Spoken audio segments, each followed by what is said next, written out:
late night driver seat. Everybody wants the late night. I mean, I guess it's better for people's schedule, man. So I gotta do what I gotta do. I had to buy this light. Now it's time to put it to use.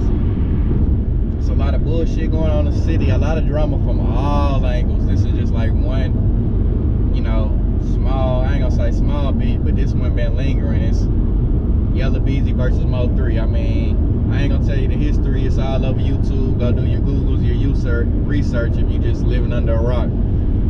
Even they was on Vlad about it, so I ain't finna keep going about that. But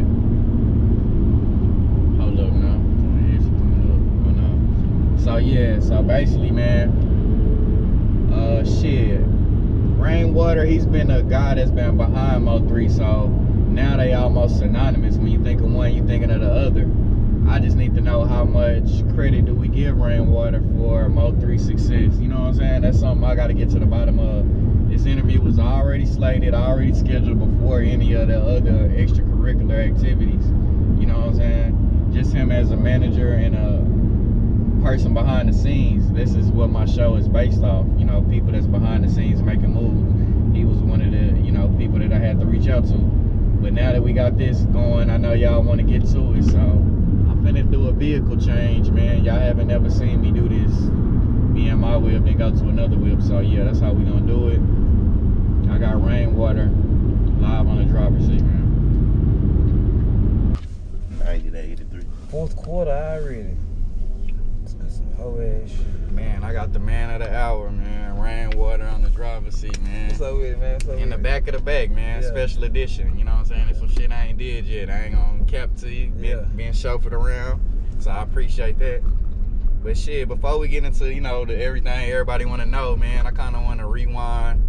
Cause I already reached out to you before that shit went on. You know what I'm saying? You was actually one of the people on my list that I wanted to interview. Cause my shit pretty much based around niggas behind the scenes doing shit. You know what I'm saying? So I just wanted to get a background. But like, so how did, like when I first met you back in the day, you was like, shit, you always had females around you. I remember you like a party promoter, you know what I'm saying? And you used to come with like 20, 30 bitches. I remember that, like, you know what I'm saying? That was your thing. Like, how did you transition to the music, you know what I'm saying? Cause they promote not guaranteed. Yeah.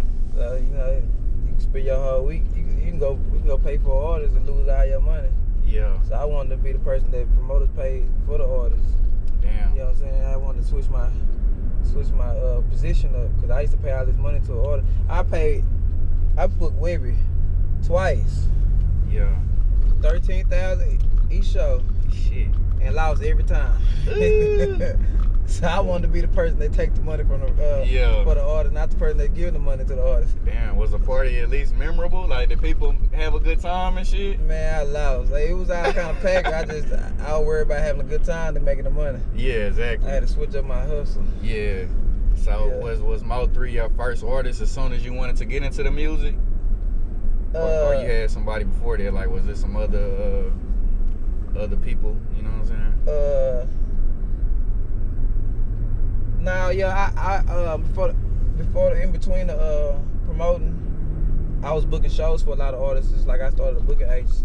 Yeah. You know what I'm saying? Where like, you know what I'm saying, like all the way from Stanky Legs to Gutter Chick. You know what I'm saying? Ricky Bobby. Yeah. You know what I'm saying? Every Dallas artist from that dancer era had went to me. Frankie and them, Paper Chase, every rapper, every dancer artist in that area had went to me to book shows. Yeah, cause you was you had a lot of pull with like in East Texas and shit. Yeah, East that was Texas, your main markets. Austin. Yeah. You know what I'm saying? Texas in general. Yeah. So that's how you got into the game. You was basically flipping your bread that way. Say fuck spending and shit. I'm gonna just take it and help out the boogie scene at the same time. Yeah, I was middleman because I was around Dallas a lot, so people would call me, Rainwater, you know how to get in touch with this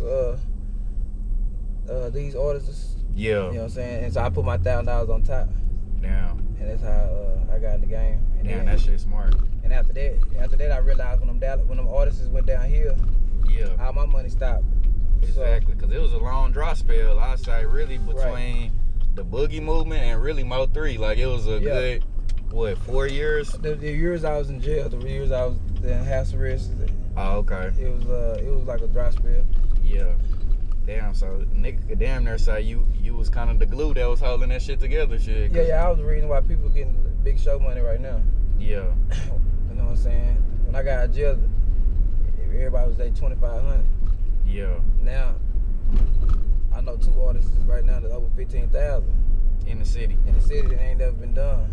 Yeah, that's people making big show money like this around the city.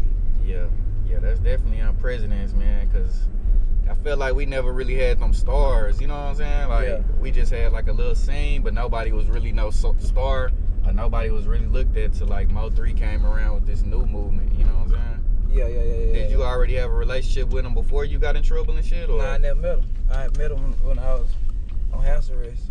Damn, so that was your intentions was when you met him, like it was strictly on some music shit. Yeah, when I got out, I was supposed to be a rapper. I was supposed to be rapping my damn self. Damn, for real? Yeah. I never knew that shit. Yeah, you ever recorded some shit? You put it out? Yeah. Rainwater bitch by 1. Damn, for real? I ain't seen that shit. I ain't see it. Damn, that shit crazy. So what you said, fuck it. I ain't never put it out. You ain't never. Oh, you ain't put it out? Okay, I ain't see that shit nowhere. Ain't nobody heard it but the hoes all fucking. Oh, for real? That shit funny than a bitch. Yeah. What they were saying, who this black nigga on the radio? Yeah, jamming. Yeah, jamming. They probably was all nice to me. Yeah. Damn, that's crazy though. To even pumping my head up. That's dope to switch it up though, cause a lot of niggas don't want to take the back seat. You know what I'm saying? And believe in another nigga. I feel like that's like the first part of a manager is to believe in somebody else. You know what I'm saying? Yeah.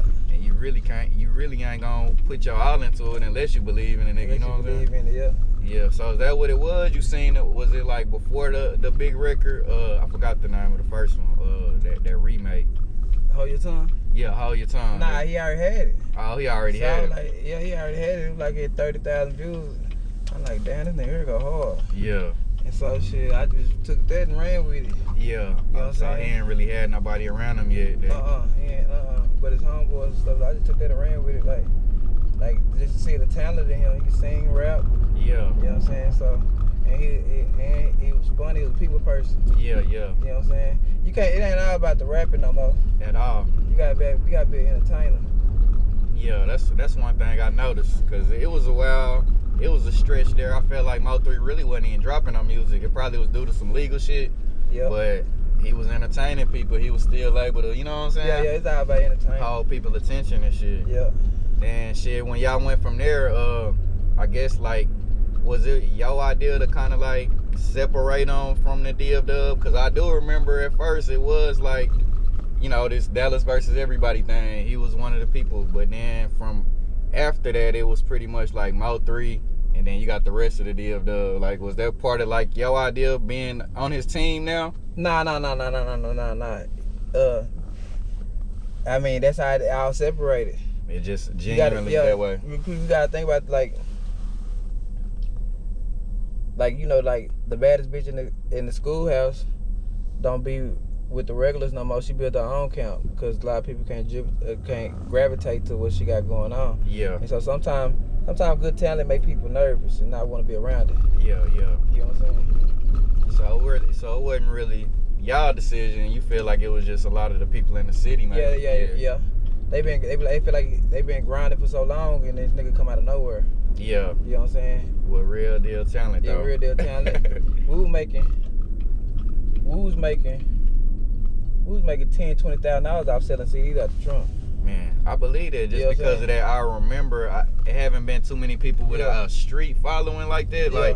Like when you actually like outside and hear that shit flashing by. Yeah. Like I don't know if people remember like Mo3 3 or 4 years ago. Like you know what I'm saying? Like it was major. Like a street campaign. Like everybody. Yeah, you know, everything. It was really more streets than internet. Cause I do remember you comment on that. I seen some shit. What I say? But talk about internet artists and shit. Man. Do you feel like Mo3 like with the streets that give him like more longevity since he got like the street? Yeah, anybody who got the streets, they gonna be longevity. The streets you can't get old in the streets. Yeah. You know what I'm saying? But the internet shit hearing to this day, I'm telling you, to this day, people still ride around listening to Screw. Yeah, that's a fact. Cause they had the streets. You might not see it on the internet. Yeah. But you always, you know, the streets always go talk. They always Screw. Screw got his own day. He ain't never been on the internet. Damn, that's real talk. In Houston. You know what I'm saying? So Before like, the internet. Yeah, it was before the internet. Even like Yo Gotti, Boosie. You know what I'm saying? All them people are longevities because they got the streets. Yeah, that's real talk. You know They might not get all the award shows and shit like that. Yeah, but as long as they got the streets, they still maintaining. Yeah. You know what I'm saying? And then you got like, damn, how many songs you think Mo3 got that people know word for word too? Like 16. 16, oh, you know for a fact, yeah, cause The closer we get to Dallas, 16. Louisiana. Texas is 16, guaranteed. Yeah. Louisiana 12. Where he damn near go to a show and ain't even gotta. Yeah, he ain't gotta say nothing. shit. He ain't gotta say a word. Yeah. Hello. Song word for word, but nah, once you, and let me tell you like this, ain't nothing wrong with the internet though. Like internet though, that's a get rich scheme. Yeah. You know what I'm saying? You get rich real quick, but then after you hit that mark, that's it. But if you get both sides of it, from the internet to the then you deadly. Yeah. Like it's nothing can bash you or turn you down. Yeah. Another rapper could damn near say you gay. And if they can't prove you gay, they still, matter of fact, you could be gay as hell. If you got the internet in the streets, they still gonna listen to your motherfucking ass. The only thing about it with the internet, if you're a street rapper, you just can't take no L. You can't take no L's. Yeah. And then, I mean, how you feel about that? No. You still feel like you could have a career? I done seen street rappers take L's. Who done came back from an L that we know? A street rapper taking an L that came back. Shit, Moneybagg Yo just took a L. What, the Airy shit? Nah, yo, and Megan sit there and say, you already knew what I was when you met me.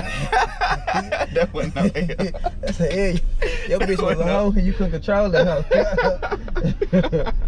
That shit funny, bro. Yeah. Nah, but yeah, so that's one thing I noticed though. Mo3, you know what I'm saying? There's some other names I won't say, but it's other niggas I noticed.